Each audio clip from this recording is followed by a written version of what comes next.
Cryptonauts, welcome back to another episode of Cryptocurrency Chat. I am your host, Blockchain John, with episode 544 for the day. We're currently on the 24th of August. This recording should have happened yesterday, but I was on the road yesterday, so I'm making up for it. Just bring you guys some crypto news for the day. So now, with that said, I do appreciate those likes, those subscribes, those follows. Those are awesome. So if you do like this podcast and would like to support it, please click the subscribe button, the like button, the follow button, or leave a comment how much you like it. Or if you want to take it to the next step, we do have a coin tree available. If you guys want to donate via crypto, here's a bunch of coins you guys can donate: Bitcoin, Ethereum, Dogecoin, Litecoin, Tron, Monero, etc., etc. Or if you guys want to follow us on Nostr, the episodes are up on there. One of the best platforms that I like, and keep in mind the podcast is distributed across pretty much every single podcasting platform. The one that I like the best is Fountain.fm, because on Fountain.fm you can actually earn crypto, specifically Bitcoin, not just crypto, Bitcoin. You can earn Satoshis for listening to the podcast, right? That's awesome. So with that said, make sure you guys listen to the podcast on Fountain.fm. With that said, what else do we have? Let's see. You guys can watch the YouTube channel. Follow us on Twitter, and Twitch is live streaming right now. If you guys want to watch that, that does live stream at Sundays and Wednesdays at 8 p.m. Pacific time. If you guys want to hang out with us in Discord, there's a Discord channel available. Follow us there. Hang out with me there. I'm there every single day chatting with people. So with that said, let's head on over to the coin market, crypto market of the day. Let's see, what do we have? Where are we at? Let's see. The market cap is at 1,096,330,000,000, down by 0.7%.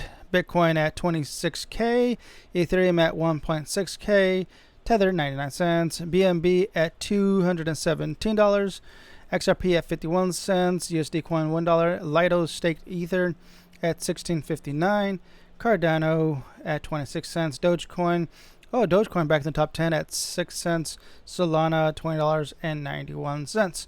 And that is our top 10, with Bitcoin dominance of 46.4% and Ethereum at 18.2%. And gas for Ethereum is currently at 44 Gwei. All right, now with that said, let's move on over to the news of the day. All right, we are getting our news from Decrypt.co, so I'm just going to show you here really quick what Decrypt.co provides. A bunch of news articles every single day. This is awesome. So check it out at Decrypt.co. All right, now our first news of the day is, and I thought we were done with this chapter. We're so far from done. All right, this is provided by Jason Nelson. Bitcoin developers say Craig Wright may be admitting that he stole 80,000 Bitcoin from Mt. Gox. Bum, bum, bum. All right, let's see what's going on.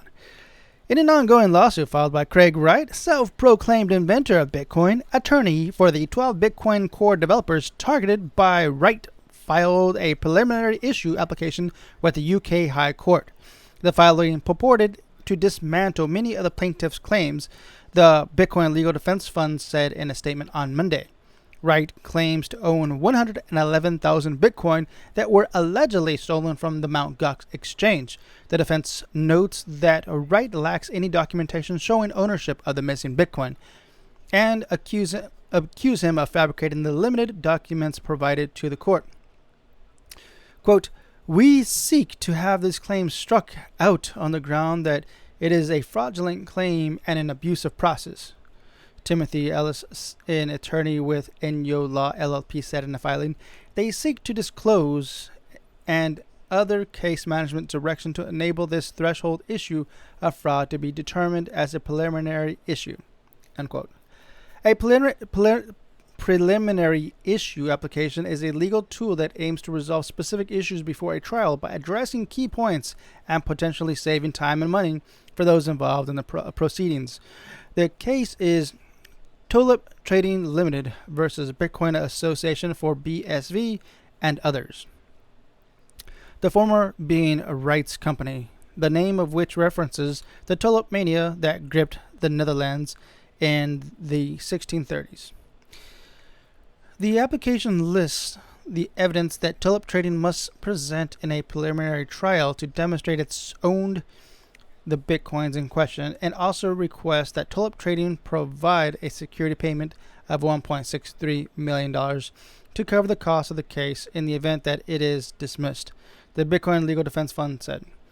Attorneys for the Bitcoin Core developers argue that Wright and his company did not own the Bitcoin involved in the lawsuit.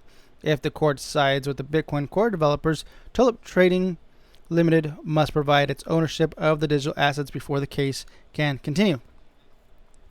Alice further claims that if Wright is the owner, he is admitting to stealing 80,000 Bitcoin worth around $2 billion today. It is widely accepted that in the cryptocurrency community that the Bitcoin and the one fixed address originated from a well-publicized hack on the Japanese cryptocurrency exchange that occurred in March 2014, defense attorney wrote. Essentially, it appears that if Dr. Wright is the owner of the Bitcoin and the one fixed address, which is denied, he has effectively admitted to being the person who stole 80,000 Bitcoin from Mt. Gox.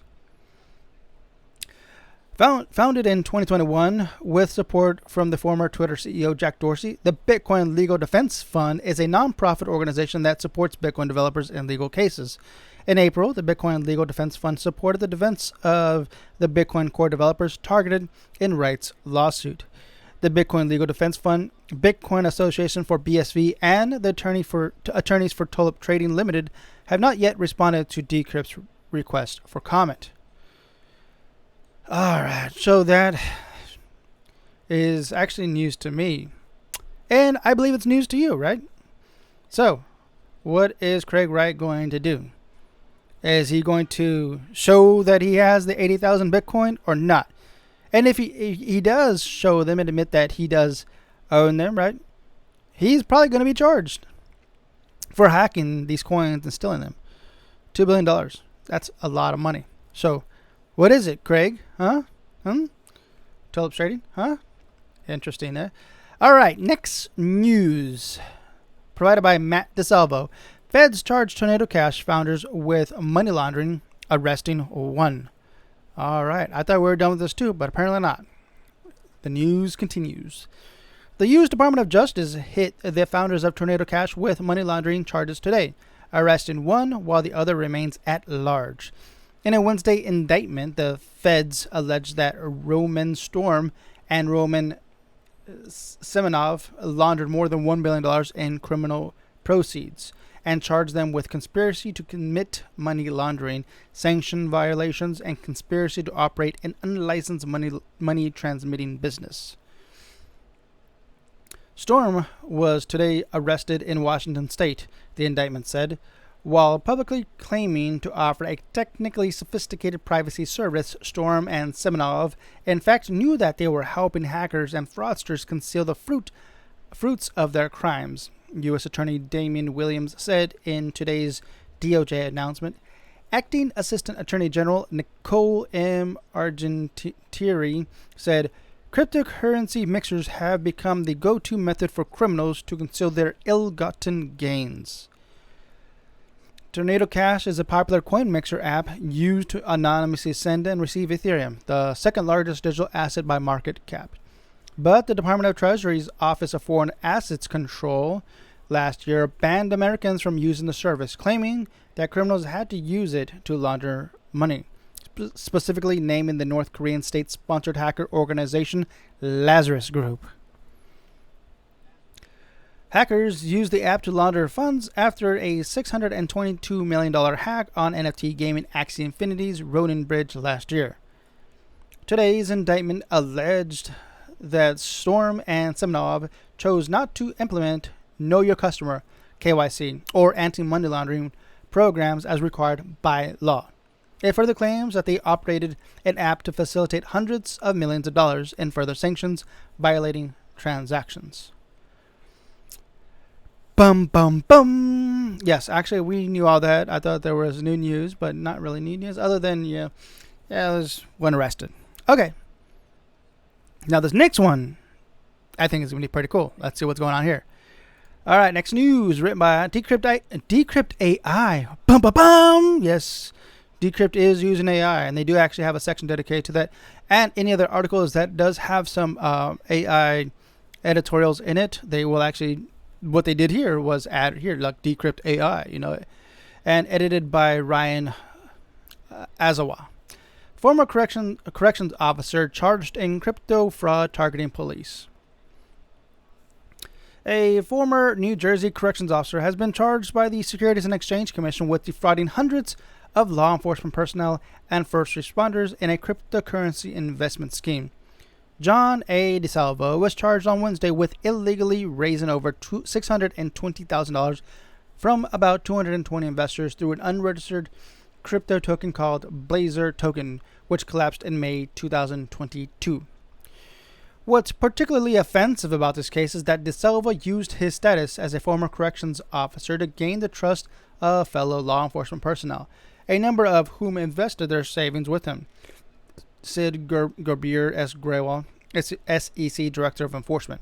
According to the SEC complaint, DeSalvo falsely claimed Blazer Token was registered and approved by the agency. He also promised extraordinarily high returns and claimed the token would replace existing pension systems. Quote, "Our brave officers put their lives on the line every day to keep our community safe. To have one of their own betray that trust is unthinkable," said James Carter, president of the New Jersey State Police Benevolent Association. The SEC alleged DeSalvo targeted investors through social media. Within weeks of depositing the $95,000 he raised from 17 investors into his brokerage account, the SEC says DeSalvo lost about $17,000 of those funds in speculative investments, misappropriated the remaining $78,000, and told investors that the group's securities had lost all value due to poor market conditions. He spent much of the raised funds on personal expenses, including a bathroom renovation. The SEC seeks financial penalties and a ban on participating in any future cryptocurrency offerings. Criminal charges have also been filed. Well, I bet. I'm surprised they didn't get more than just that. I mean, why? Guess there's always scammers everywhere, man. Even in the department.